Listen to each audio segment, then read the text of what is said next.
ဟိုးရင်တော့ကပေါ့အပြင်သွားရင်စားကျင်တာတွေဝတ်ချင်တာတွေသုံးကျင်တာတွေမသုံးရပါဘူး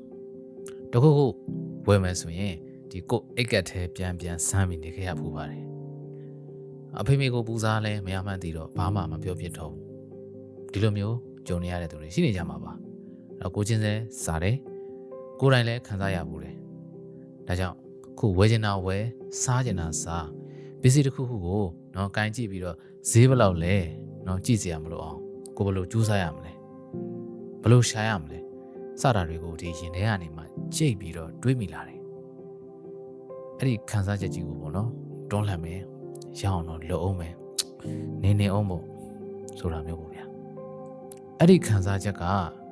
ကျွန်တော်ကိုအခုလိုမျိုးဖြစ်လာဖို့တဖြည်းဖြည်းနဲ့ဒီဆွဲခေါင်လာခြင်းပါပဲပြီးတော့လမ်းသွားရင်လေကိုထက်နှိမ့်ကြတဲ့သူများမြင်ရင်လေပေးချင်လိုက်တာတနာလိုက်တာဆိုပြီးတော့စိတ်ထဲကနေပေါ်လာရင်တော့ကို့မှာပါတဲ့ပတ်စံဗျာချိန်ကြိုက်ထားပြီးသားပိုးချင်ရင်တော့မှပဲသူတို့ပေးကမ်းလိုက်လဲဘာမှမထုသွားဘူးပေါ့ဒါနဲ့စကားမဆက်တင်းတို့သိချင်တာရှိလို့မေးချင်တယ်ဆိုရင်ကျွန်တော် page မှာ review ဆိုတာရှိတယ်အဲ့ဒီမှာစားလေးရေးပြီးတော့လာပြီးမေးပြီနော်အဲ့တော့တင်းတို့မေးချင်တာကိုလည်းဖြေပေးမယ်ကျွန်တော်လိုချင်တဲ့ review လည်းတင်းတို့ရေးပေးပါဟုတ်ပြီပြန်ဆက်မယ်အဲ့တော့ဒီလိုမျိုးပေါ့နော်အဖြစ်မျိုးတွေကြုံရတာများလာတော့လှုပ်ချင်ပေမဲ့ကိုယ့်ရဲ့ခါကမတန်တယ်လို့ပေါ့ဗျာဒီလိုနဲ့ပဲဖြည့်ရှင်းဖို့အဖြေရှာတော့တွေ့လာတဲ့အဖြေကရိုးရိုးလေးပါကို့မှာဘာမှမရှိသေးပဲနဲ့သူများကိုဝင်နေဖို့ဆိုတာမဖြစ်နိုင်ဘူးဆိုတာပဲပေါ့ဟုတ်တယ်ငါဘာလုပ်ရမလဲဘာတွေလုပ်ရင်ရမလဲအဖြေတွေအမြဲရှာကြံနေခဲ့တယ်အခုလိုဗျာအခြေအနေမှာနိုင်ငံရေးမကောင်းဘူးစီးပွားရေးလည်းမကောင်းဘူးကြားတဲ့ရေကြီးလိုက်ငလျင်ဖြစ်လိုက်လို့ဒါ social media မှာတွေ့နေကြတာအပြင်မှာသွားကြည့်နော်သွားကြည့်ဘီယာဆိုင်တို့ KTV တို့လူမပြတ်ပါဘူးရွှေဆိုင်မှာလည်းစီကားနေစေပဲဘန်မှာဆိုရင်လည်းတိုးဝေပြီးတော့တိုကင်ယူနေကြတော့မယ်နောက်ဆုံးလမ်းဘေးကဆိုင်လေးမှာတော့မှာပဲအမြဲစေးရောက်နေရတာမြင်ရတယ်အဲ့တော့ကိုကပဲအလိန်ခံနေရတာလားပေါ့တကယ်အပြင်ထွက်ပြီးတော့တေချာနှိုက်ချွတ်လေ့လာတော့မှသဘောပေါက်သွားတာကဘသူတွေဘာပြောဆင်းရဲမှုဆိုတာကကိုယ့်ရဲ့ဒီစိတ်ထဲကနေကိုယ့်ကိုပြန်ပြီးဆွဲထားတဲ့အရာတစ်ခုပေါ့ဘေးကပြောတာတွေကို view ဆိုင်မိနေရင်လေသူတို့စကားတွေမှာနေမယ်ပိတ်မိနေမှာပဲဆိုတာသိလာရတယ်ဒါကြောင့်ကျွန်တော်တိချာလောက်လာတာကဒီ social media မှာဝင်ငွေရအောင်ဘယ်လိုလုပ်ရမလဲဆိုတာကိုထဲဝင်လေ့လာဖြစ်ခဲ့တယ်ဒါပေမဲ့အရင်ဆုံးမှားခဲ့တာတခုတော့ရှိတယ်ဗျအဲ့တော့ကျွန်တော်ဈေးကွက်ကမြန်မာပြည်ဈေးကွက်ပါဒါပေမဲ့ကျွန်တော်လုပ်နေခဲ့တာကနိုင်ငံခြားကသူတွေအဆင့်ထိသွားမယ်သူတို့လုပ်တယ်လို့လိုက်လုပ်မယ်သူတို့ဝယ်တယ်လို့ပစ္စည်းတွေဝယ်ရမယ်ဆိုပြီးတော့ပေါ့တက်စင်အောင်လွဲခဲ့တာပါပဲဗျို့တော့ဝင်ငွေတစ်ခုတော့မတိဆောက်နိုင်ပေမဲ့အတွေ့အကြုံနဲ့သိရမယ် skill တွေကိုသိသွားတာကကျွန်တော်အတွက်တော့တကယ်အမြတ်ပါပဲဝါသနာပါတဲ့ဒီဗီဒီယိုရိုက်တာတို့เนาะတီးဖြတ်တာဒီလိုအတန်တွေဘလို့ပေါင်းဆက်တာစတဲ့ဒီရုပ်ရှင်ရိုက်ကူးခြင်းအပိုင်းမှာဘယ်တင်တန်းမှမတက်ဖဲနဲ့ရတဲ့အချိန်လေးနဲ့ကျွန်တော်ဒီဒေါက်တာဘွဲ့ကိုယူဖို့ကြောင်းတက်ရင်လေ့လာခဲ့ခြင်းအကျိုးကျေးဇူးတွေပေါ့ကျွန်တော်မှာရွှေတုံးကြီးပိုက်ထားတယ်ဒါပေမဲ့ဘာလို့ရမှမသိတယ်လို့ဖြစ်နေခဲ့တယ်ဆိုရမှာပေါ့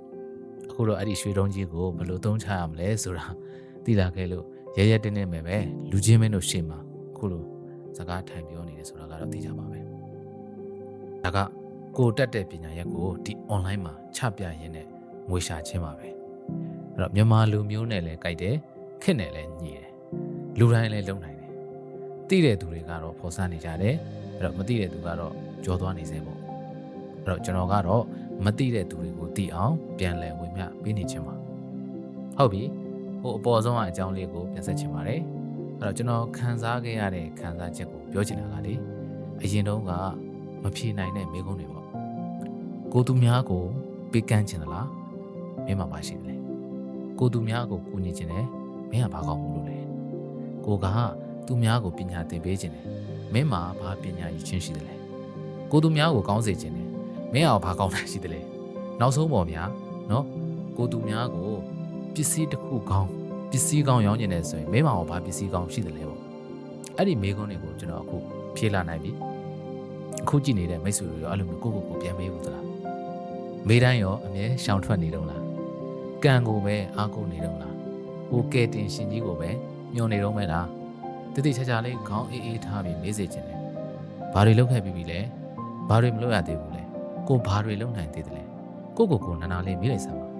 မညာလိုက်ပါနဲ့ညာလဲမညာပါနဲ့တော့နဲ့ဒီတော့ဒီဗီဒီယိုကနေပြောချင်တာဒီဘဝမှာမရဘူးတာတွေရချင်ရင်မလုပ်ဘူးတာတွေလုပ်ရမယ်တဲ့နော်မလုပ်ဘူးတာတွေလုပ်ရင်လိုချင်တာတွေရလာမယ်ဒါပေမဲ့မလိုချင်တာလည်းရလာလိမ့်မယ်ဒါကိုတတိနာနာလေးချက်ပြီးတော့စူးစမ်းကြပါကိုတိဆောက်ကြပါပြည့်စုံမှနော်မစပါနဲ့မပြည့်စုံမဲနဲ့လုပ်လိုက်တာကပိုးပြီးခီးရောက်ပါတယ်လို့ပြောရင်းနဲ့ပဲဒီမှာအဆုံးသတ်ပါရစေအဲ့တော့ဒီဗီဒီယိုကအတင်းတို့အတွက်အကျိုးတစုံတရာရှင်း share ပေးသွားပါအဲ့တော့တင်းတို့သိချင်တာရှင်းလဲလာမေးပါဒါပေမဲ့ကျွန်တော်ရဲ့ page မှာ review လေးရှိတယ်အဲ့ဒီမှာစာလေးတွေရေးပြီးတော့ကျွန်တော်ကိုတော့ကူညီပေးပါဒါဆိုရင်တင်းတို့မေးတာကိုဖြေပေးပါမယ်ကိုင်းကြုံမီကျွန်းကိုင်းမီပါဗျာကဲဒီလောက်ပါပဲ